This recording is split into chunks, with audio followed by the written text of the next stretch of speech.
আমি আসছিলাম এখানে দেখা করার জন্য, ম্যাডামের সাথে তো দেখা করা জানার ইচ্ছা করলেই তো সেখানে নিবিড় পরিচয় যে আছে ওইখানে ডাক্তারদের তত্ত্বাবধানে আমরা আসছি। আল্লাহর কাছে আমরা দোয়া করি এবং আপনারা সকলে দোয়া করবেন।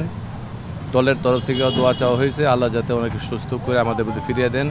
গণতন্ত্রের জন্য, দেশের জন্য, স্বাধীনতার জন্য, মানুষের অধিকার প্রতিষ্ঠার জন্য এই নেত্রী যে অপরিসীম ত্যাগ স্বীকার করেছেন সেটা সর্বজন বিদিত।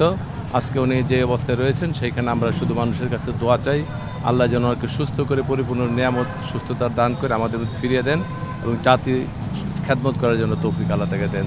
এই দোয়াই করি, এই কথাই আপনাদের কাছে বলতে চাই। ভাইজান ওইখানে তো নিশ্চয়ই আপনি যারা আছেন তাদের সাথে আপনার কথা হয়েছে? না, বিস্তারিত কোনো কথা হয়নি, কারণ সেখানে অনেক নিবিড়ভাবে রয়েছেন বিশেষজ্ঞ চিকিৎসক ছাড়া সেখানে কোনো মতামত দেওয়ার ব্যাপার না। অবস্থান করছেন তাদের সাথে? বাইরে আমাদের মতো যারা আসছে তারা দোয়া চাচ্ছে, এইটাই আর কিছু না। ছোট একটা প্রশ্ন, যেহেতু আপনি ধরেন আপনি যারা তৃণমূলের রাজনীতি করছে এখন, তাদেরকে কি বার্তা দিচ্ছেন? সবাই তো ধরেন একটা বিষয়ে কনসার্ন থাকে এখন ভোটের সময়, তাদেরকে আপনারা কি বার্তা দিচ্ছেন যারা আপনারা নেতা রয়েছেন? তৃণমূল সহ বাইরের গোটা দেশবাসীর কাছে ম্যাডামের যে আবেদন, ম্যাডামের যে কর্মকাণ্ড সেটা সর্বজন বিদিত।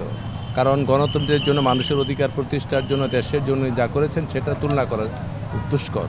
সেই ক্ষেত্রে সকল দল মত নির্বিশেষ সকলে ওনাকে অত্যন্ত পছন্দ করেন, শ্রদ্ধা জানিয়েছেন। ইতিমধ্যে বিভিন্ন পেশাজীবীর লোকজন কথা বলেছেন।